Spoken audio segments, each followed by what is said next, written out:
Hello everyone, I Kuldeep welcome you all to today's session on Daily News Analysis where we are going to look at the important news from the Hindu as well as the Indian Express. So students, आज है 1st of October and हमारा exam और करीब आता जा रहा है.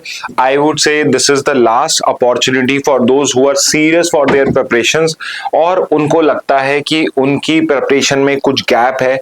So this is the right time to pick up your books, to pick up your coaching material, specifically if you are CLAT Prep students. Our material is really good. अगर आप उसको अच्छे से करोगे तो आई बिलीव आप easily इस exam को एस कर सकते हो, क्रैक कर सकते हो. तो साथ मिलके आज का फिर से न्यूज एनालिसिस इनिशिएट करते हैं. अगेन इस न्यूज एनालिसिस को देखने का फायदा ये होता है बिकॉज हम दो न्यूज़पेपर को कवर करते हैं, तो दोनों न्यूज़पेपर में जो भी इंपॉर्टेंट इंफॉर्मेशन होती है और सिर्फ जीके के पर्सपेक्टिव से नहीं, आपके लीगल, इंग्लिश और रीजनिंग के पर्सपेक्टिव से भी न्यूज को कवर किया जाता है. तो आपको एक होलिस्टिक प्रिपरेशन मिलता है आपके क्लैट के एग्जाम के लिए. ठीक है, तो स्टार्ट करते हैं with the news from the Hindu newspaper first. But पहले एक पर्टिकुलर एडवर्टीजमेंट मुझे दिखा तो आई थॉट कि यहाँ पे ये जो एडवर्टीजमेंट है बाय मिनिस्ट्री ऑफ कल्चर, उसके अंदर में we have a very important information and the information is कि एक बहुत important organisation specifically with respect to BJP जो करंटली पावर में है, उसके 100 इयर्स कंप्लीट हो गए. And yes, I am talking about Rashtriya Swayamsevak संघ या फिर आरएसएस. आप सबको इसका नाम पता होगा. तो इस ऑर्गेनाइजेशन के 100 इयर्स कंप्लीट हुए हैं.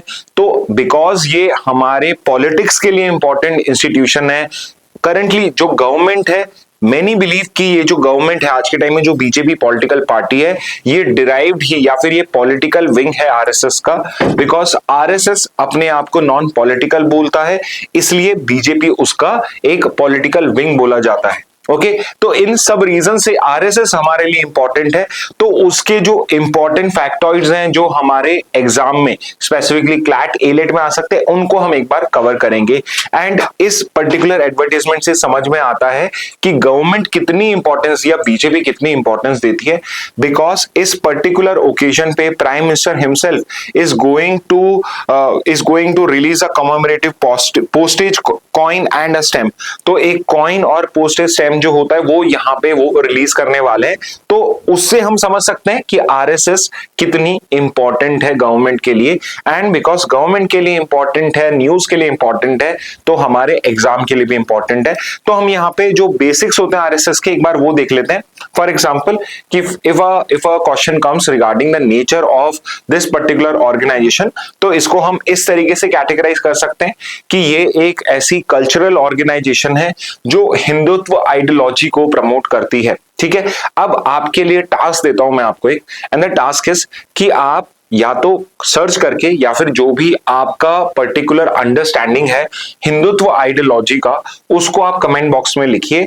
आई will provide you with the correct definition in the comment box. तो जो भी आप दोगे तो उसके accordingly I will correct you and उसके accordingly I will give you my definition of Hindutva ideology और what exactly is the definition of Hindutva ideology. ठीक है, इसके बाद अनदर इंपॉर्टेंट पॉइंट, इसका पर्टिकुलर फाउंडेशन डे कौन सा है. So it was founded on 27 September 1925. तो 2025 में 100 इयर्स कंप्लीट हो चुके हैं इस ऑर्गेनाइजेशन के. And it was founded in Nagpur where the current headquarter of this particular organisation is still located. तो नागपुर में ही इसका हेडक्वार्टर है करंट. 1925 27 सितंबर को हुई थी. 1 अक्टूबर को हम इसलिए कवर कर रहे हैं because the event is being held on 1 October, but actual में the date was 27 September 1925 in your Nagpur. Who is the founder? Again, very important one-liner for all of us. Dr. Keshav Baliram Hedgewar और KB Hedgewar is the founder of this particular RSS. तो इन्होंने found करी थी. Later on, many important personalities joined this particular group, but founder का नाम आपको exactly पता होना चाहिए. बहुत क्लोज ऑप्शन आ सकते हैं, जैसे कि एक नाम जो आप उसमें पढ़ोगे वो होगा आपके गोवालिकर का, जिनको गुरुजी कहा जाता है, और later on he became an important personality. इसके अलावा आपके कई और इंपॉर्टेंट, जैसे मदन मोहन मालवीय, जो डायरेक्टली आरएसएस से रिलेटेड नहीं थे, उसके फाउंडिंग मेंबर नहीं थे, बट उनका नाम भी एक ऑप्शन में आ सकता है because he also promoted Hindutva ideology. तो you should know exactly who is the founder of this particular organisation. And headquarter अब उनके नाम पे है, डॉक्टर हेडगेवर भवन नागपुर के अंदर है. ठीक है। इसके बाद करंट लीडरशिप कौन है? तो जो सबसे इंपॉर्टेंट ऑफिस होता है आरएसएस के अंदर में वो होता है सरसंघ चालक। ठीक है, सरसंघ चालक मतलब जो कि चीफ होगा आरएसएस का, and he is Mohan Bhagwat, जो 2009 से, तो मोर देन 15-16 इयर्स हो चुके हैं उनको to continue as the chief of this particular group. तो Mohan Bhagwat is the current chief, and there is another important office जो उनके जनरल सेक्रेटरी का होता है, जिनको बोला जाता है सरकर यावा। सरकर यावा हो जाएगा उनका, और वो है दत्तात्रेय होसाबले, डी होसाबले करके भी आप याद कर सकते हैं। That is also an important office and important for us to know. Early history बताई हुई है, तो अर्ली हिस्ट्री सिंपली कि Hedgewar wanted to unite Hindus, because उस टाइम में जो आपकी ब्रिटिशर्स थे वो एक डिवाइड एंड रूल पॉलिसी कर रहे थे, एंड 1906 में मुस्लिम लीग क्रिएट करी गई थी। So accordingly it was felt by some sections of Hindu people that we should also create a Hindu organisation, and इसलिए ही फाउंडेड आरएसएस। एंड उन्होंने यहाँ पे rather than making it political, at that time he wanted to create a cultural organisation, इसलिए उन्होंने RSS को found किया, जहां पे they wanted to unite Hindus and wanted to bring self discipline in those particular persons। और यहाँ पे इन्होंने एक बहुत इंपॉर्टेंट तरीका चुना जिसके थ्रू वो यहाँ पे आरएसएस की आइडियोलॉजी को प्रमोट कर सकते थे, वो थी daily training session through their daily shakhas. तो शाखास इनकी कंडक्ट होती हैं। अगर आप किसी भी एक आरएसएस एफिलिएटेड स्कूल में जाएंगे तो आप उनकी शाखा अलग से ज्वाइन कर सकते हैं, you do not have to join that school also, और आप उसके लाइफ लॉन्ग मेंबर होते हैं। तो शाखा करे जाते हैं, तो ये बेसिक यूनिट होता है ऑर्गेनाइजेशन का। Every RSS member has to daily go to this particular shakha. After Hedgewar's death in 1940, the next big leader which emerged was MS Golwalkar और Guruji, again very important personality. And अगर कभी आपसे पूछ लिया जाए कि इनकी बुक कौन सी है, या कभी आपसे पूछा जाए कि बंच ऑफ थॉट्स किसने लिखी है, तो you should no it was MS Golwalkar. ठीक है, इसके बाद हम देखते हैं कुछ मेजर इवेंट्स, कुछ कंट्रोवर्सीज। तो 1948 में जब नाथूराम गॉडसे ने महात्मा गांधी को असैसिनेट किया था, सो एट दैट टाइम गवर्नमेंट ने आपके आरएसएस को बैन कर दिया था, बिकॉज इट वाज एलिजिड कि जो particular Nathuram Godse he was connected with RSS, and it was RSS which basically conspired to assassinate Mahatma Gandhi, but later on it was this ban was lifted after it adopted a written constitution. 51 के अंदर में RSS ने यहाँ पे भारतीय जनसंघ का particular formation को support किया था। लेटर ऑन जो भारतीय जनसंघ है, जिसे सिर्फ हम जनसंघ भी कहते हैं, वो ही आपका बीजेपी बन गया। इन सबसे पहले एक 1942 के अंदर में जो क्विट इंडिया मूवमेंट था, उसका एक इंपॉर्टेंट पॉइंट मैं आपको बता देता हूं जो यहां मेंशन नहीं है। क्विट इंडिया मूवमेंट जो आपका 1942 में हुआ था, RSS did not participated, did not supported the quit India movement. तो ये अलग से याद रखना आप, 1942 में जो क्विट इंडिया मूवमेंट हुआ था उसमें RSS did not supported the quit India movement. ये एक इंपॉर्टेंट पॉइंट हो जाएगा। Then again during emergency it was banned, and for the third time in the year 1992 जब बाबरी मस्जिद का डिमोलिशन हुआ था, इट वाज एलिजेड कि इन्होंने ही मोबिलाइज करा था उन पर्टिकुलर कर सेवकों को, तो इसलिए इसको फिर से थर्ड टाइम के लिए बैन किया गया था। बट करंट स्टेटस इज कि it is considered to be the largest volunteer organisation. Swayamsevak, राष्ट्रीय स्वयं सेवक संघ में स्वयं सेवक का मतलब होता है वॉलंटियर, खुद से सेवा करने वाला, वॉलंटियर करने वाला। तो ये वर्ल्ड की लार्जेस्ट वॉलंटियर ऑर्गेनाइजेशन है, not just of India but of the whole world. तो ये है रिगार्डिंग आरएसएस, इसकी रिलेटेड ऑर्गेनाइजेशन है। अगेन रिमेंबर, कंफ्यूज मत होना, आरएसएस की ये कोई सब ब्रांचेस नहीं है, they are like independent organisation. Vishwa Hindu परिषद, अखिल भारतीय विद्यार्थी परिषद जो बीजेपी का स्टूडेंट विंग है, ना कि आरएसएस का। तो ये डिफरेंस आपको पता होना चाहिए। These are related organisation but they are not part of RSS. RSS का ये कोई पार्ट नहीं है। हाँ, यस, आरएसएस का अगर वाइडर ग्रुप कहा जाए उसकी ये एफिलिएटेड ऑर्गेनाइजेशन है, बट वैसे ये ऑर्गेनाइजेशन डायरेक्टली आरएसएस से रिलेट नहीं होती हैं। This is the criticism and controversies related to RSS, जिसको आप रीड भी कर सकते हो। बट हमारा मेन फोकस कहां रहेगा कि मेजर इवेंट्स कब कब इनको यहां पे बैन किया गया था। 3 बार बैन हो चुका है इनका। इनकी बेसिक डिटेल्स क्या है, फाउंडर कौन थे, फाउंडेशन कहां हुई है, कौन सी सिटी सिटी में इनका हेडक्वार्टर है, करंट लीडरशिप कौन है एंड इनका नेचर क्या है, उसके बाद अर्ली हिस्ट्री, इनकी banning history and then your related organisation and the criticism.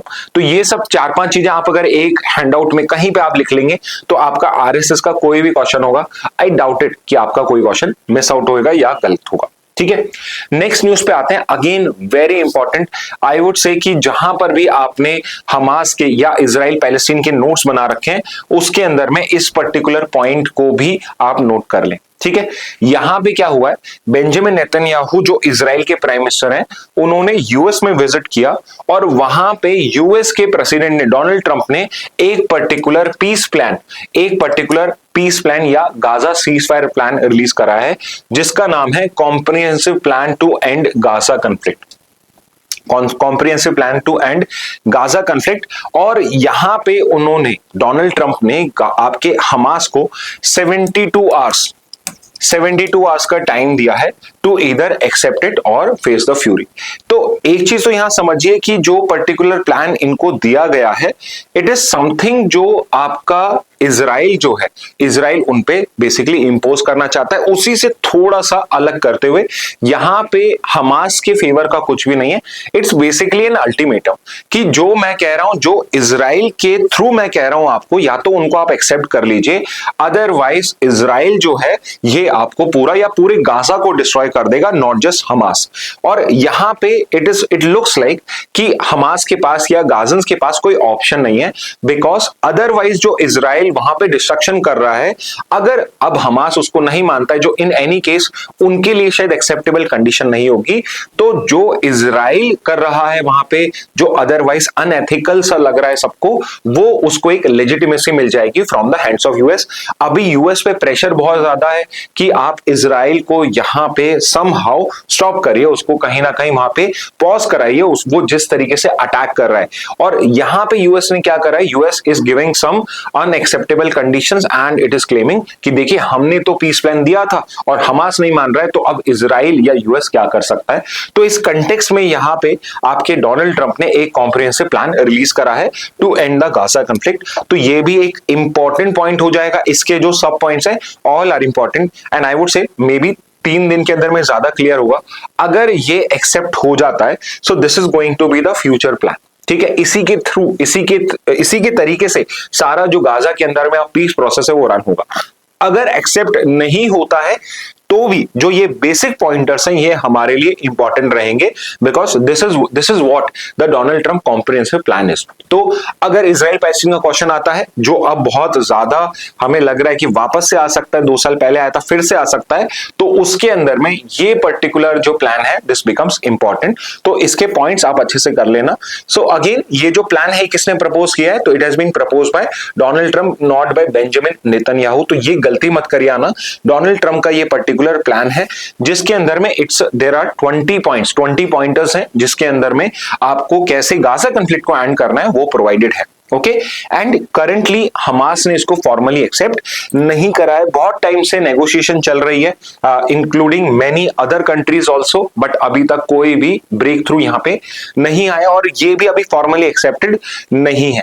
But अगर होता है तो उसके कंडीशंस क्या है, पॉइंटर्स क्या क्या है, तो उसमें सबसे इंपॉर्टेंट जो पॉइंटर है वो है डिसआर्मामेंट ऑफ हमास। हमास को पूरा अपने आप को डिसआर्म करना पड़ेगा and as a one time major जो हमास के पर्टिकुलर फाइटर्स हैं उनको यहां पे फ्री पैसेज या असाइलम भी मिल जाएगा, तो उनको डिसआर्म और सरेंडर करना है।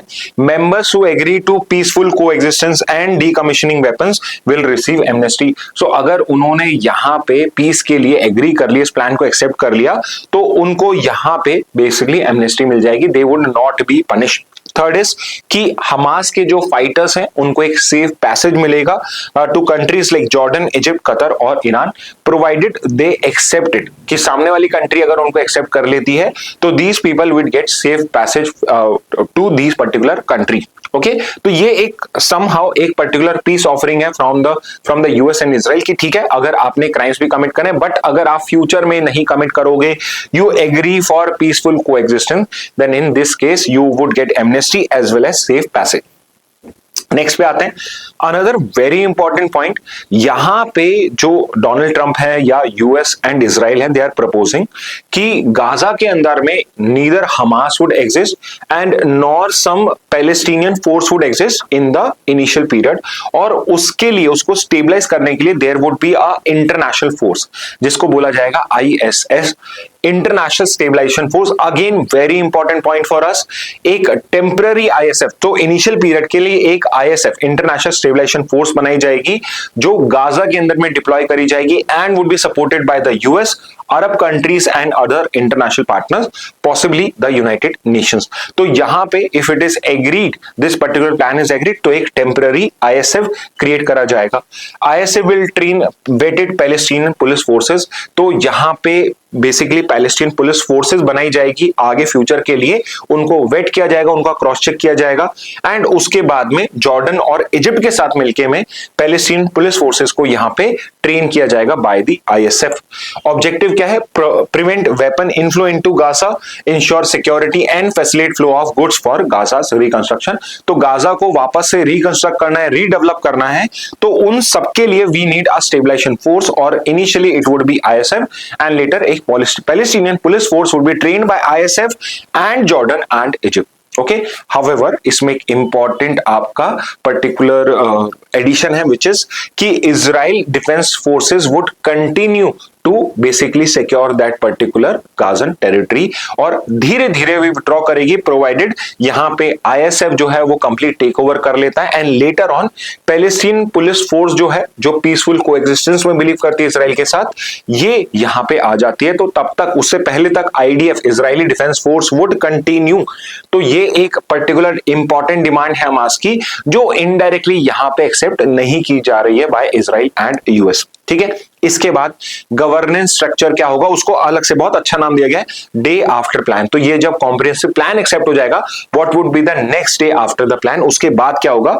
तो शुरुआत में कोई डेमोक्रेटिक गवर्नमेंट नहीं होगी, एक टेक्नोक्रेटिक ए पॉलिटिकल पैलेस्टीनियन कमेटी बनाई जाएगी।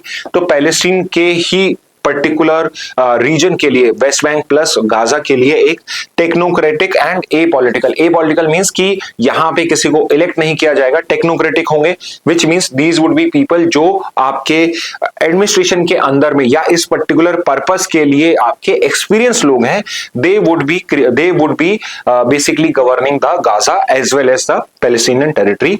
एंड एक इंटरनेशनल ट्रांजिशनल बॉडी जो है वो ओवरसाइट करेगी जिसका नाम होगा the board of peace. Okay, the board of peace, again very important point. तो आपका क्या कहा जा रहा है कि एक इंटरनेशनल अथॉरिटी होगी जो ओवरलुक करेगी, ओवरसी करेगी आपके किसको? गाजा को और पैलेस्टीन को, जिसका नाम होगा बोर्ड ऑफ पीस। और इसको हेड कौन करेगा?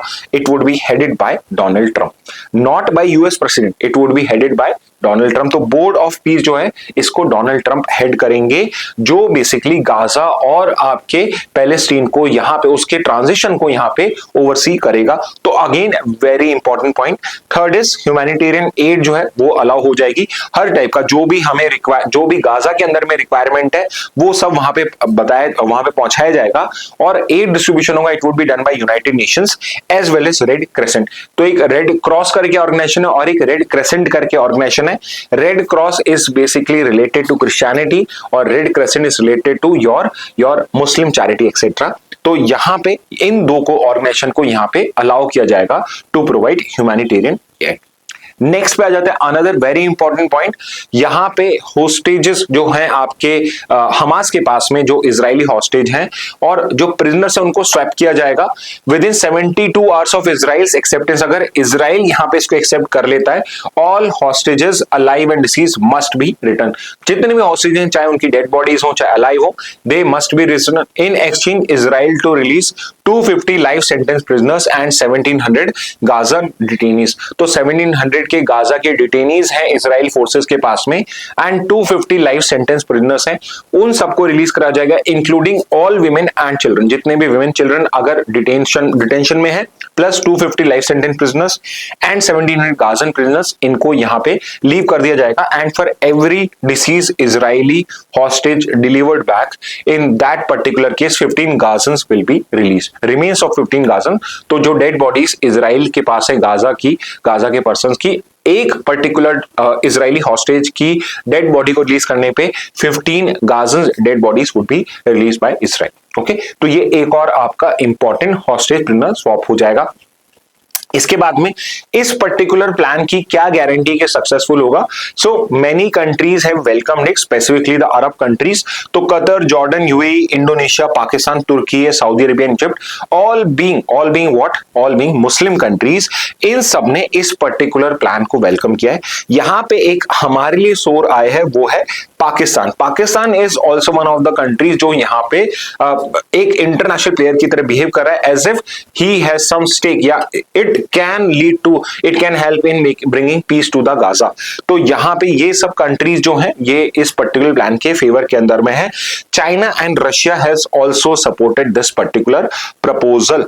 तो यहाँ पे all of the countries, it looks like अगर हमास एग्री कर जाता है एंड मे बी ईरान के थ्रू हमास एग्री कर जाता है तो पॉसिबली ये प्लान एक्सेप्ट हो जाएगा and we might see an opening for peace in Gaza.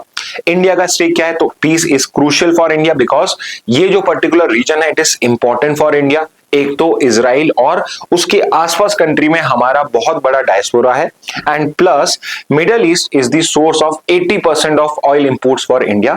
और यहाँ पे बिकॉज रशिया के ऊपर पे टैरिफ्स लग रहे हैं, अगर मिडल ईस्ट स्टेबल नहीं होता है तो ऑयल प्राइसेस बहुत हाई हो जाएंगे and we would be in a particular mix. तो we don't want to get into that particular mix. इसलिए अगर ये पर्टिकुलर पीस प्लान हो जाता है, although some might not agree कि डोनाल्ड ट्रम्प का प्लान है तो इट डजंट लुक लाइक कि ये कोई बहुत अच्छा प्लान होगा, but at least on paper it looks good. अगर एक्सेप्ट होता है so there is benefit for India also. Prime Minister Modi has already shown his support for this particular plan, so that also shows कि India भी इस plan को support करता है। तो लेट्स सी कि ये पर्टिकुलर प्लान सक्सेसफुल होता है या नहीं होता है, बट हमारे लिए ये पर्टिकुलर प्लान अब इंपॉर्टेंट हो चुका है। तो पहली ही दोनों न्यूज है आज की बहुत इंपॉर्टेंट है, ऐसी कुछ न्यूज है जिसको हम हमारे नोट्स के अंदर में लिख सकते हैं, एंटर कर सकते हैं। ओके, आगे मूव करते हैं नेक्स्ट न्यूज की तरफ। अब India got 8% more monsoon rainfall this year, says IMD. तो Indian Meteorological Department, which is responsible for monsoon forecast and your monsoon studies in India, it has given us the data कि इस बार का जो monsoon है वो 8% ज्यादा था as compared to the average rainfall। तो एक चीज आपको ध्यान रखनी है कि अगर अभी आप नॉर्थ इंडिया में है या सेंट्रल इंडिया में भी है, you might be seeing कि अभी रेनफॉल चल रही है। ओके, एंड एक्चुअल में ये मानसून की ही रेनफॉल है, बट जो आईएमडी आपका मानसून कैलकुलेट करता है टाइम पीरियड फॉर मानसून, ये फिक्स है। तो ये फिक्स है आपका जून 1 से 30 सितंबर। Okay, so the rainfall which happens in this particular period only this period is calculated as the monsoonal rainfall। तो हो सकता है कि मानसून आपका अर्ली आपका ऑनसेट हो गया कि पहले ही आ गया, क्योंकि ऐसा तो है नहीं कि वो आपके बिल्कुल कोस्ट पे रहता है मानसून और फिर वो जैसी 1 तारीख होती है तब एंटर करता है। So these all are metrological phenomena. तो इनका कोई फिक्स डेट नहीं है, कोई तिथि देख के नहीं आता ये आपके धर्म की तरह जो यहाँ पे बेसिकली एक पर्टिकुलर डेट को है, पर्टिकुलर डेट को जाए। बट फॉर रिकॉर्ड कीपिंग यहाँ पे जो आपका आईएमडी है वो सिर्फ जून 1 से 30 सितंबर को जो रेनफॉल होती है उसी को ही मॉनसूनर रेनफॉल काउंट करता है। तो ये पीरियड आपको ध्यान रखना है। इसका मतलब ये नहीं है कि मॉनसून इसी दिन आएगा और इसी दिन चला जाएगा, बट हाँ इस पीरियड में जो रेनफॉल होती है ऑल ओवर इंडिया अलग अलग रीजन्स में, अकॉर्डिंगली उस डेटा को यहाँ पे आईएमडी जो होता है वो कंपाइल करता है। तो इस बार का साउथ वेस्ट मॉनसून जो है उसने 8% ज्यादा रेनफॉल करी है एंड वी नो दिस कि साउथ वेस्ट मॉनसून क्यों कहा जाता है? बिकॉज इसी डायरेक्शन से आपका मॉनसून एंटर करता है इंडिया के अंदर में। ये 75% जो इंडिया की एनुअल रेनफॉल होती है उसको कंट्रीब्यूट करता है। ओके, तो इसलिए ये इंपॉर्टेंट है। और इस बार आपका 8% ज्यादा था, जो 5th हाईएस्ट है सिंस 2001 एंड 38th हाईएस्ट है since 1901। So not that high, but yes 2001 से देखो तो 5th हाईएस्ट हो जाएगा आपका। रीजनल डिस्ट्रीब्यूशन देखो तो किस रीजन में ज्यादा रेनफॉल हुई है और कहां पे शॉर्टफॉल था। तो सबसे ज्यादा जो एक्सेस रेनफॉल हुई है वो नॉर्थ वेस्ट इंडिया के अंदर में हुई है। And if you come from north west India you must have seen कि इस बार यूजुअली जो बारिश होती है उससे ज्यादा हुई है। सेंट्रल इंडिया में भी एक्सेस रेनफॉल थी, साउथ पेनिनसुला सदर्न इंडिया में भी एक्सेस रेनफॉल थी, but there is one region where there was a deficit of rainfall, जो है east India and north east India, जहां पे इस बार डेफिसिट था। यूजुअली यहां पे एक्सेस होता है, यहां डेफिसिट होता है, इस बार इसका उल्टा हो चुका है। ओके तो ये एक इंपॉर्टेंट पॉइंट है, बट इसके अलावा I will also cover one more important phenomena जो हम पहले भी कर चुके हैं। माय सजेशन वुड बी कि अगर आपको ये डायग्राम नहीं मिलता है तो आप इसी का स्क्रीनशॉट ले लीजिए एंड यहां पे हम एल नीनो और ला नीना समझेंगे। ओके तो what exactly is El Nino and La Nina? तो एक चीज तो ये समझिए कि आपका जो पर्टिकुलर वेदर है या नेचर है वो आपकी बाउंड्रीज जो हमने ड्रॉ करी है उनको एक्सेप्ट नहीं करता है, एंड सारा जो वर्ल्ड का वेदर है वो क्लाइमेट है वो एक दूसरे से इंटरकनेक्टेड है। इसीलिए अगर हमें क्लाइमेट चेंज को कंट्रोल करना है तो सिर्फ इंडिया कुछ करे या चाइना कुछ करे या चाइना और यूएस कुछ करे, इंडिया कुछ नहीं करे, तो उससे आपका क्लाइमेट चेंज का सॉल्यूशन नहीं मिलेगा। हम सब कंट्रीज को मिलकर उसको यहां पे कोई सॉल्यूशन फाइंड करना पड़ेगा, बिकॉज हमारा जो क्लाइमेट है वो इंटरकनेक्टेड है। तो देखिए यहां पे होता क्या है कि साउथ अमेरिका का जो वेस्टर्न पर्टिकुलर कोस्ट है या फिर मैं कहूं जो पैसिफिक ओशन का ईस्टर्न पार्ट है, यानी कि साउथ अमेरिका के आपके वेस्ट के अंदर में जो ईस्टर्न पैसिफिक ओशन है, नॉर्मल कंडीशन के अंदर में ईस्टर्न पैसिफिक ओशन के साइड में आपका कूल वाटर रहता है। ठीक है तो आपका पहले समझते हैं एल नीनो। कई बार क्या होता है because of certain climate changes, यहां पे जो पर्टिकुलर साउथ अमेरिका का ईस्टर्न कोस्ट होता है या वेस्टर्न कोस्ट होता है, ईस्टर्न पैसिफिक ओशन, यहां पे यूजुअल टेम्परेचर है उससे ज्यादा वार्मर वाटर आ जाता है। ओके और उससे क्या होता है जो पर्टिकुलर आपका विंड का डायरेक्शन है, नॉट विंड का डायरेक्शन, आपके जो करंट्स का डायरेक्शन है, जो वाटर का मूवमेंट होता है वो रिवर्स हो जाता है। जैसे आप यहां देख पा रहे हो एल नीनो में, यहां पे नॉर्मल में वो आपका ईस्ट टू वेस्ट जा रहा है, बट यहां पे वो वेस्ट टू ईस्ट हो चुका है। तो उससे क्या होता है कुछ चीज हो रही है आपके ईस्टर्न पैसिफिक ओशन के अंदर में, और उससे होता यह है कि जब ये रिवर्सल हो जाता है ओशन करंट का, इस वजह से इंडिया के अंदर में जो मॉनसून है वो वीक हो जाता है। तो एक पर्टिकुलर कोरिलेशन जो साइंटिस्ट ने फाइंड आउट करा है कि जब भी एल नीनो सिचुएशन होता है तो इंडिया के अंदर में आपका रेनफॉल, मॉनसूनल रेनफॉल कम होती है।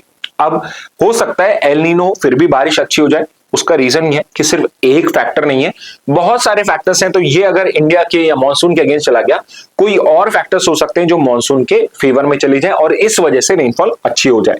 बट ये याद रखना अगर एल नीनो है तो एल नीनो की वजह से तो रेनफॉल कम ही होने वाली, मॉनसून को ये वीक कर देता है।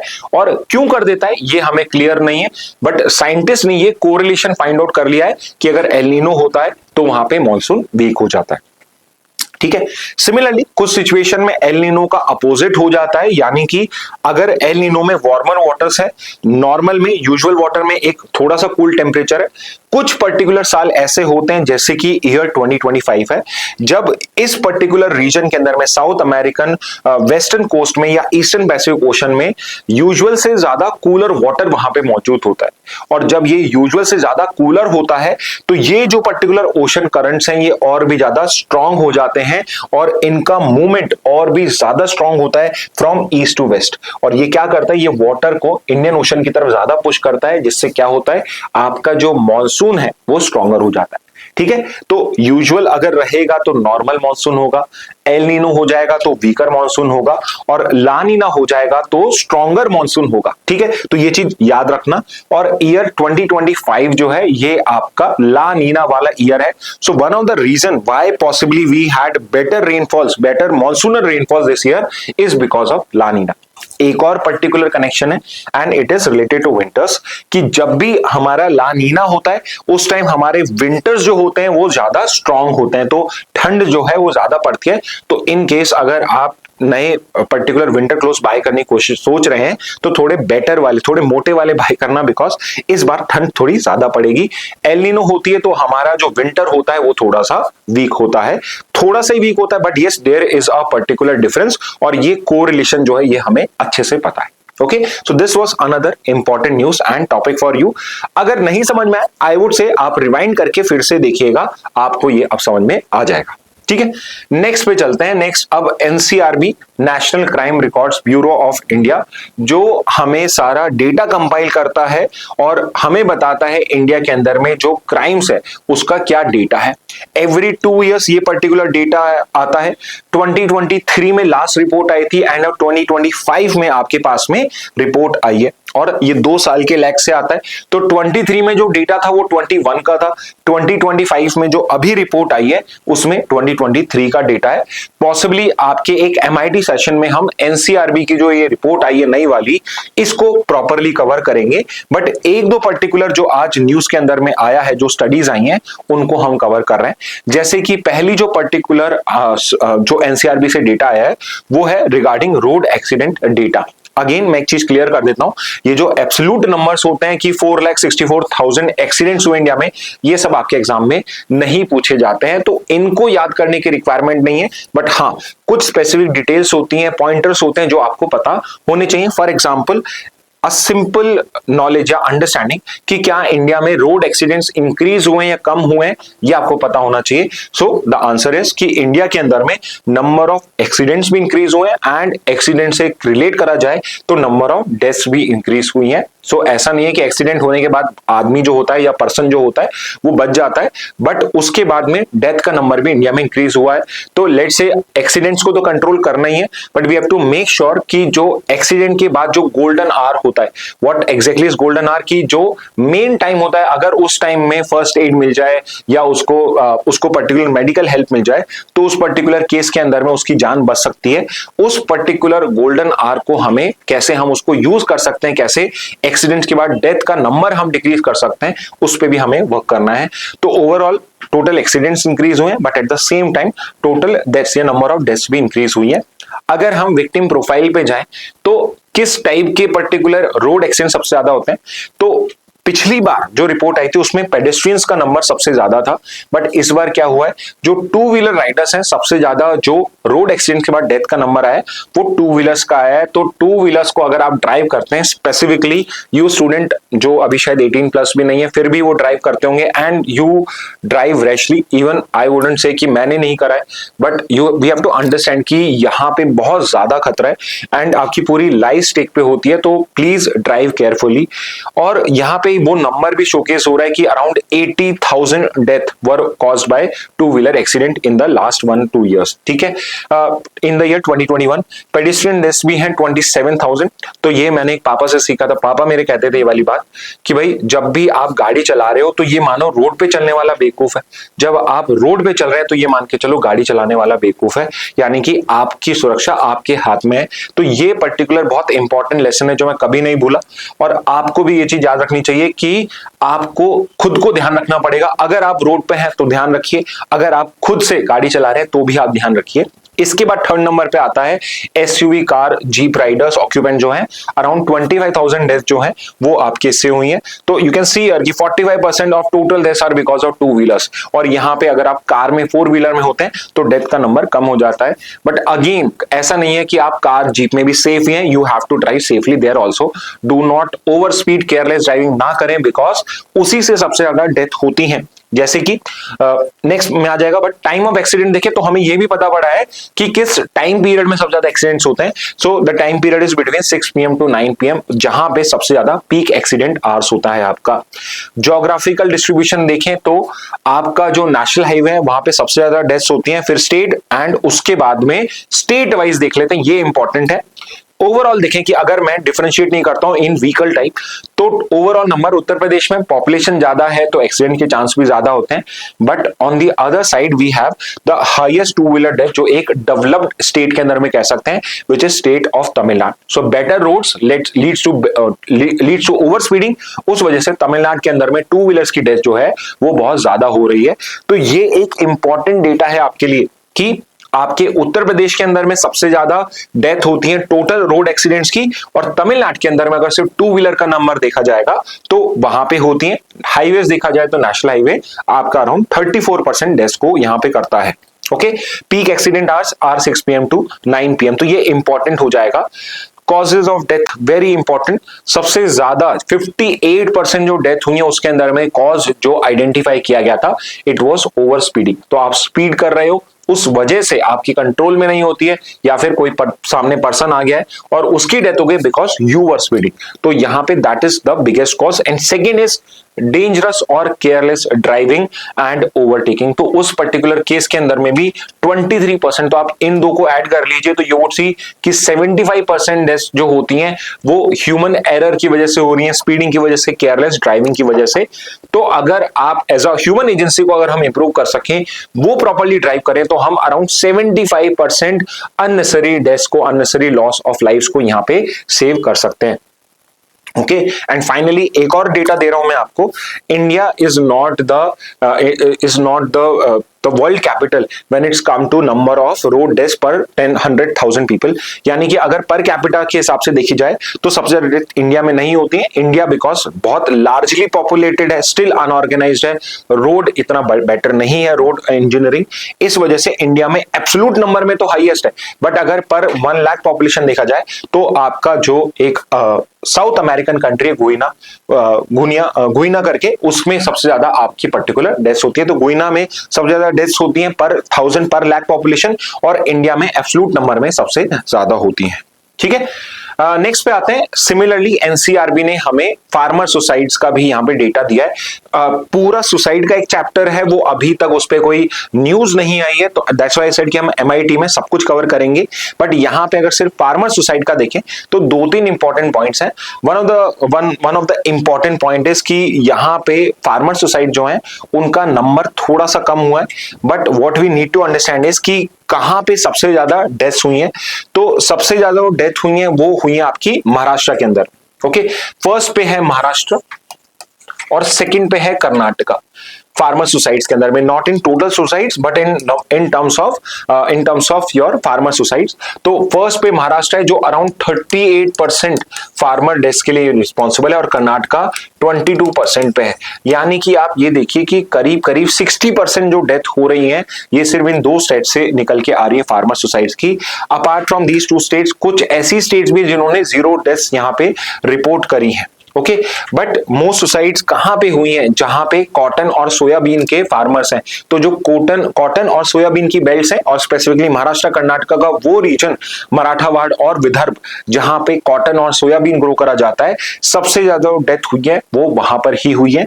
ऑल्सो अगर कोई पर्सन सुसाइडल थॉट्स रखता है तो उसके लिए एक पर्टिकुलर फोन नंबर भी निकाला हुआ है, और एक अथॉरिटी भी है जिसका नाम है टेलीमानस, जिसका काम 24/7 आपको सुसाइड काउंसलिंग देना है। 14416 इज द नंबर। तो ये नंबर और प्लस ये ऑर्गेनाइजेशन पता होनी चाहिए। Maharashtra Karnataka already told, but कुछ स्टेट्स हैं जिन्होंने 0 फार्मर डेथ्स यहां पे आपकी अनाउंस करी है। हो सकता है ये डेटा आपका थोड़ा सा उन्होंने गलत रिपोर्ट कराओ, but at least there are the states and 1 UT is also 2-3 UT also जिन्होंने 0 फार्मर डेथ्स यहाँ पे अनाउंस करी है। तो again you don't have to remember all the states, but have an idea कि यस कुछ स्टेट्स ऐसी भी हैं जिन्होंने 0 फार्म सुसाइड्स भी रिपोर्ट करी है। नेक्स्ट पे आते हैं FPIs withdraw from Indian equities for 3rd straight month. तो फॉरेन पोर्टफोलियो इन्वेस्टर्स जो अलग अलग कंट्रीज में पैसे बनाने जाते हैं और जहां उन्हें लगता है कि हम पैसा ज्यादा कमा सकते हैं, जहां पे उन्हें ग्रोथ प्रोस्पेक्ट्स दिखते हैं, वहां पे वो जाके पैसा लगाते हैं।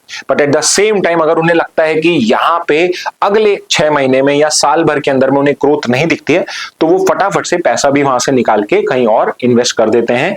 तो एफपीआई जो है उनको ये 3rd consecutive month हो चुका है जब वो इंडिया से पैसा को निकाल रहे हैं, which means they do not see, at least short term के अंदर में they don't see any particular growth, या उनको दिख नहीं रहा है कि यहां उनका पैसा प्लस नहीं मल्टीप्लाई नहीं हो सकता है। तो इसलिए what they have done is कि they have taken up their money, और ये पैसा अभी उनको लग रहा है कि चाइना में उन्हें लग रहा है कि नेक्स्ट 6 मंथ्स में, साल भर में ज्यादा ग्रोथ हो सकती है। तो इसलिए वो पर्टिकुलर जो पैसा इमर्जिंग मार्केट में जो वो डालते हैं उस पोर्टफोलियो को वो चाइना में शिफ्ट कर रहे हैं।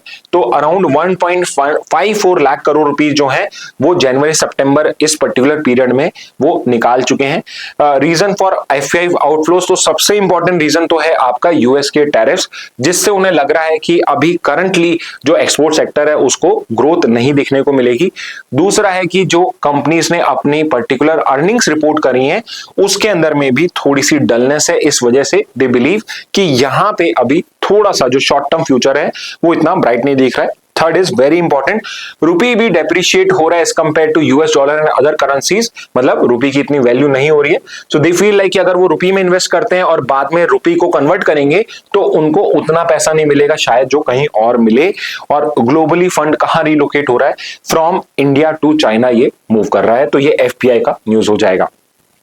तो उसी से कनेक्ट करते हुए एक और इकोनॉमिक न्यूज है कि आपका जो एशियन डेवलपमेंट बैंक है, another very important development bank, उसने जो इंडिया का दिस फाइनेंशियल ईयर का जो ग्रोथ फोरकास्ट है उसको कट कर दिया गया है टू 6.5, जो पहले 6.7 था।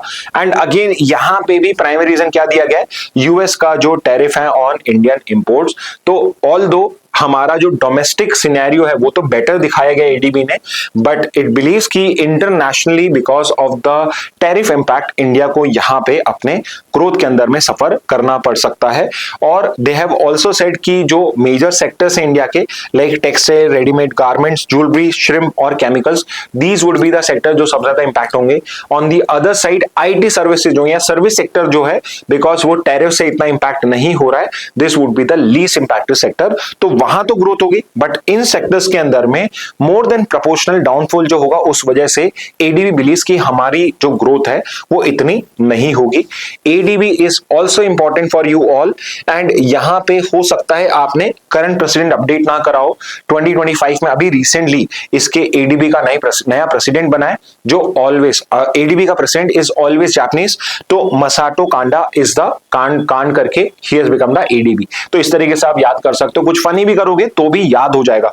तो मासाटो कांडा ने कांड करके एडीबी का प्रेसिडेंट बन गया, इस तरीके से आप याद कर लेना। फॉर्मेशन हुआ था 66 में, हेडक्वार्टर है मनीला के अंदर में, डेवलपमेंटल बैंक है, 68 कंट्रीज है, India is also a member. इसमें जो वोटिंग पावर होती है वो उनके आपके कंट्रीब्यूशन पे डिपेंड करती है, जो शेयर होल्डिंग्स के थ्रू आपको पता पड़ता है। शेयर होल्डिंग का मतलब यही होता है कि कौन एडीबी को आगे लोन देने के लिए कितना पैसा दे रहा है। तो सबसे ज्यादा शेयर होल्डिंग है जापान और यूएस की इक्वल है 15.6%, then it is China 6.4 and then it is India. यहां पे मेजॉरिटी से कोई डिसीजन लिया जाता है, तो जितनी आपकी शेयर होल्डिंग होगी उतने ही चांस किसी लोन को अप्रूव करने में ज्यादा हो जाएंगे, या आपका वोट उतना ही इंपॉर्टेंट है जितनी आपकी शेयर होल्डिंग है। तो की फंक्शंस क्या है, तो एक इंपॉर्टेंट अलग से एशियन डेवलपमेंट आउटलुक करके एक रिपोर्ट आती है which is published by ADB only. ठीक है, तो ये पर्टिकुलर पॉइंट याद रख लेना। और बेसिकली डेवलपमेंट पर्पस के लिए ये लोन प्रोवाइड करता है। इंडिया या स्टेट ऑफ राजस्थान, स्टेट्स को भी ये सीधे प्रोवाइड करता है। तो स्टेट्स को ये डायरेक्टली डिफरेंट पर्पस के लिए, डेवलपमेंट पर्पस के लिए, रिकंस्ट्रक्शन के लिए, अर्थक्वेक के लिए, इन सब के लिए डेवलपमेंटल लोन्स भी ये प्रोवाइड करता है। और अदरवाइज भी ये बाकी सारे कामों के लिए भी, इंफ्रास्ट्रक्चर के लिए भी ये लोन्स प्रोवाइड करता है। तो एडीबी भी हमारे लिए इंपॉर्टेंट हो जाएगा। नेक्स्ट पे आ जाते हैं, लाइक आई सेड कि सिर्फ आपका हिंदू नहीं, इंडियन एक्सप्रेस की भी वो न्यूज जो हिंदू में कवर नहीं है उन टॉपिक्स को हम यहाँ कवर करेंगे। तो यहाँ पे गवर्नमेंट ने एक स्टेटमेंट दिया है कि government is basically keeping an I on e commerce websites. जो जीएसटी 2.0 के अंदर में जो आपका रेट रिडक्शन किया गया, रेट का बेनिफिट दिया गया है कि क्या जो कंपनीज हैं वो उस पर्टिकुलर रेट रिडक्शन का बेनिफिट आगे फॉरवर्ड कर रही है या नहीं कर रही है। और इसके लिए जो आपका जीएसटी का लॉ बनाया गया था, जीएसटी एक्ट बनाया गया था, उसके अंदर में हमने एक स्पेसिफिक एंटी प्रॉफिटेरिंग अथॉरिटी क्रिएट करी थी। बट मैं एक चीज क्लियर कर देता हूं, वो एंटी प्रॉफिटिंग अथॉरिटी जो है वो अब एग्जिस्ट नहीं करती है, बट स्टिल यहां पे रिक्वायरमेंट है बाय लॉ कि अगर कोई रेट का रिडक्शन होता है जीएसटी के अंदर में, तो उस रेट के रिडक्शन का बेनिफिट आपको एंड कंज्यूमर तक पहुंचाना है। तो अब वो चाहे एंटी प्रॉफिटिंग अथॉरिटी ना हो, बट गवर्नमेंट जो है on a case to case basis यहां पे ये मेक श्योर करती है कि जो रेट कट का बेनिफिट है वो एंड कंज्यूमर तक पहुंचे। ओके, तो यहां पे जीएसटी 2.0 के रेट कट्स हुए थे, अभी सितंबर में ही अनाउंस करे गए थे, जिसमें हमने 5% और एक और 18% को करा गया है। एक क्वेश्चन मैं आपसे पूछ लेता हूं, what is the special rate now for luxury goods? तो स्पेशल रेट क्या है लग्जरी गुड्स की, वो मुझे बताइएगा। ठीक है, तो ये जीएसटी का बेनिफिट जो है ये पास होना चाहिए एंड कंज्यूमर के पास में, और इसके लिए ई कॉमर्स को मॉनिटर कर रही है आपकी गवर्नमेंट ऑफ इंडिया। ठीक है, तो यहां पे ये एंटी प्रॉफिटियरिंग लॉ क्या है ये समझा दें। तो मान लेते हैं किसी प्रोडक्ट पे पहले 28% था और अब गवर्नमेंट ने रिड्यूस करके उसे 18% कर दिया है। तो 28 की जगह 18% अगर करा गया है तो एंड कंज्यूमर को भी वो प्रोडक्ट जीएसटी एट 18% ही मिलना चाहिए। तो यहाँ पे जो पर्टिकुलर कंपनीज हैं वो ये नहीं कर सकती हैं कि लेट्स से अगर 28% पे 400 था तो 18% पे भी वो प्राइस उन्होंने 400 रखी है। What they are doing is कि गवर्नमेंट को 18% जीएसटी दे रहे हैं, तो जो उनको 10% का बेनिफिट है वो अपना प्रॉफिट बना रहे हैं। तो ऐसा वो नहीं कर सकते हैं। अगर वो पर्टिकुलर प्रोडक्ट जब उन्होंने प्रोड्यूस करा था उसमें जो एमआरपी उन्होंने डिसाइड करी थी वो 28% जीएसटी को इनकॉर्पोरेट करके करी गई थी और अब 18% हो गया है, so they cannot change their prices इस तरीके से, they cannot keep the prices same, they have to change और adjust the prices. Even though MRP कुछ भी लिखी है, पहले 5 रुपए का बिस्किट था, अब एमआरपी अब अगर जीएसटी के बेनिफिट की वजह से वो 4 रुपए का हो गया है, तो चाहे एमआरपी 5 हो आपको वो 4 रुपए में ही देना होता है। ओके और ये पर्टिकुलर बेनिफिट आपके कंज्यूमर के पास पहुंचे, कस्टमर के पास पहुंचे, इसलिए एक एंटी प्रॉफिटियरिंग आपकी अथॉरिटी क्रिएट करी गई थी under CGST act. Okay CGST act जिसका काम यही था, नेशनल एंटी प्रॉफिटियरिंग अथॉरिटी का काम यही था कि अगर कोई पर्टिकुलर कंपनी, कोई पर्टिकुलर ऑर्गेनाइजेशन इस तरह से जीएसटी बेनिफिट पास नहीं कर रही है तो वहां पे वो उसके अगेंस्ट में एक्शन ले। तो पहले तो हमने एक नेशनल एंटी प्रॉफिटियरिंग अथॉरिटी बनाई थी, उसके बाद में ये पर्टिकुलर जो ऑर्गेनाइजेशन 2017 में क्रिएट करी, 22 तक इसने फंक्शन करा। 22 में it was competition commission of India जिसको ये पर्टिकुलर पावर दे दी गई थी एंड उसके बाद में आपका जो जीएसटी अपीलेट ट्रिब्यूनल है उसको एंटी प्रॉफिटियरिंग अथॉरिटी की पावर दे दी गई। फिर से बताता हूं, शुरुआत में अलग बॉडी बनाई जिसका काम था प्रॉफिटिंग एंटी प्रॉफिटियरिंग को यहां पे काउंटर करना, उसके बाद सीसीआई को ये पावर दे दी गई, उसके बाद जीएसटी अपीलेट ट्रिब्यूनल को ये पावर दे दी गई। हाउएवर ये जो पर्टिकुलर पावर थी या एंटी प्रॉफिटियरिंग लॉ था, ये जो अथॉरिटीज के पास पावर थी, ये पावर एंड हो चुकी है अप्रैल 1, 2025 को। तो करंटली कोई भी नेशनल एंटी प्रॉफिटियरिंग अथॉरिटी नहीं एग्जिस्ट करती है। फिर से मैं आपको क्लियर कर देता हूं करंट सिचुएशन क्या है। अप्रैल 1, 2025 को ये सेक्शन जो है ये एंड हो चुका है। ये सिर्फ जो ट्रांजिशन हो रहा था 2017 में आपका जब जीएसटी आया था, उस पर्टिकुलर ट्रांजिशन के लिए इनिशियली एक बार का हेल्प करने के लिए ये पर्टिकुलर अथॉरिटी बनाई थी। उसका रीजन ये था कि शुरुआत में वी वर नॉट क्लियर कि किसको किस प्रोडक्ट में करना है, तो अगर इन द मीन टाइम कुछ पर्टिकुलर प्रोडक्ट का चेंज होता है तो आप और बेनिफिट नहीं मिलता है, प्रॉफिट नहीं पहुंचता है आपके पास में, तो उसको आप कंप्लेन कर सकते हो। बट विद टाइम हमने अब यहां पे स्टैंडर्डाइज कर दिया है, तो इस अथॉरिटी की इतनी रिक्वायरमेंट नहीं होती है। फिर भी अगर कोई यहां पे अनएथिकली प्रॉफिटियर कर रहा है कोई कंपनी और बेनिफिट कंज्यूमर को नहीं दे रहा है, इस तरीके से प्राइस को मैनिपुलेट कर रहा है कि वो अपना जीएसटी को तो कम कर रहा है बट अपने प्राइसेस को कम नहीं कर रहा है, तो उसके लिए गवर्नमेंट जो है अब on a case to case basis, यहां पे ministry of finance on a case to case basis इस चीज को यहां पे ध्यान रखती है। तो ये पर्टिकुलर न्यूज आपके आई है। बिफोर वी गो, एक स्पोर्ट्स का पर्टिकुलर पर्सनालिटी को हम यहां कवर कर रहे हैं, अगेन इंपॉर्टेंट है because what he has done is कि इन्होंने एक हैट्रिक बना ली अपनी। हैट्रिक किस चीज की कि जो आपकी वर्ल्ड पैरालंपिक्स होता है, not your Olympics, sorry, world para championship जो होता है, वर्ल्ड पैरा चैंपियनशिप होता है, उसके अंदर में for the 3rd consecutive year he has become the world champion. Okay, not just he is the world champion but he also holds the world record for the particular Paralympic championship. तो जो आपका world record है javelin throw के अंदर में Paralympics para athletes का, not Olympics का, para athletes का, वो पर्टिकुलर भी इनका रिकॉर्ड इन्हीं के पास में है। And I am talking about Sumit Antil, जिनको अभी रिसेंटली कई इंपॉर्टेंट अवार्ड्स भी मिले हैं।